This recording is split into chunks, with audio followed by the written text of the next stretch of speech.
Hello बच्चों, हिंदी व्याकरण की कक्षा में आप सभी का स्वागत है। मैं उम्मीद करती हूँ आप सभी लोग स्वस्थ और प्रसन्न होंगे। आज हम कक्षा 2 का अध्याय संख्या 7 वचन यानी नंबर्स को पढ़ने जा रहे हैं। तो आइए इस अध्याय को हम शुरू करें। यह है हमारा अध्याय संख्या 7 वचन नंबर। देखिए, पढ़िए और समझिए।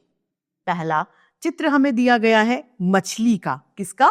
मछली। यानी इस चित्र से हमें ये पता चल रहा है कि ये एक ही मछली है।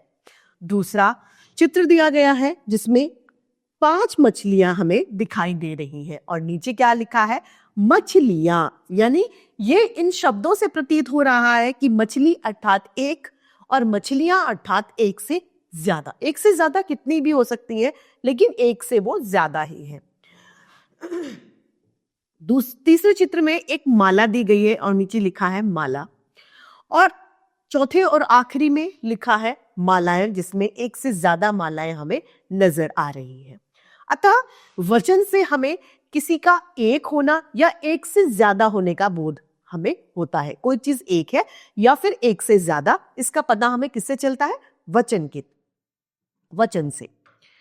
तो यहां पर उपयुक्त चित्र में मछली तथा माला एक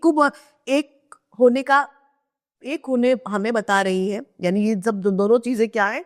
एक है, तथा मालाएं और मछलियां एक से ज्यादा होने का बोध हमें करा रही है।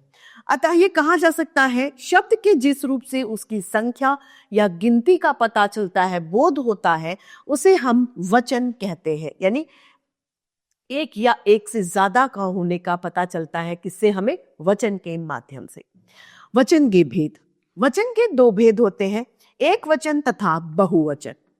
कितने भेद होते हैं वचन के? 2 भेद, एक वचन तथा बहुवचन। पहले हम पढ़ेंगे एक वचन को। एक वचन शब्द के जिस रूप से किसी वस्तु के एक होने का हमें पता चलता है, वह एक वचन कहलाता है। जैसे कि बकरी, घोड़ा, पेंसिल, कुर्सी, मेज, ये सभी क्या है? एक वचन के उदाहरण। दूसरा है हमारा बहुवचन। शब्द के जिस रूप से हमें किसी वस्तु के एक से ज्यादा होने का बोध होता है, पता चलता है, वह बहुवचन कहलाता है। जैसे पेंसिल, पेंसिलें, कुर्सियां, मेजों, घोड़ों, मछलियों इत्यादि। ये सभी क्या बोध करा रहे हैं? कि ये सभी चीजें एक से ज्यादा है। अब एक से ज्यादा हो सकता है वो 2 हो, 4 हो, 10 हो या 100 हो, लेकिन जैसे ही वो एक से ज्यादा हो जाती है तो वे बहुवचन में सम्मिलित हो जाती हैं। आइए, यहां पर कुछ एकवचन और बहुवचन के रूप हमें दिए गए हैं, इन्हें भी हम पढ़ते हैं। एक वचन है रात, बहुवचन क्या होगा? रातें, एक से ज्यादा।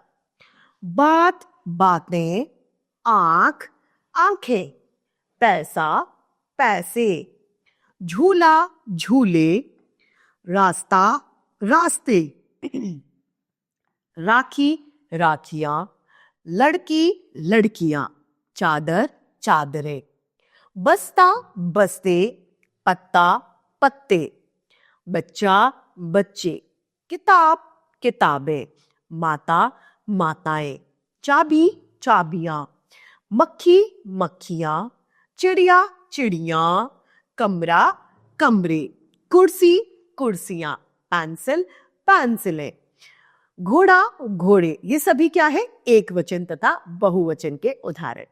तो इसी के साथ में हमारा यह अध्याय समाप्त होता है। आइए इसे एक बार संक्षेप में दोहरा लेते हैं कि हमने इस अध्याय से क्या सीखा। शब्द के जिस रूप से वस्तु की संख्या का पता चलता है, यानी एक या एक से ज्यादा होने का बोध होता है, वचन कहलाते हैं।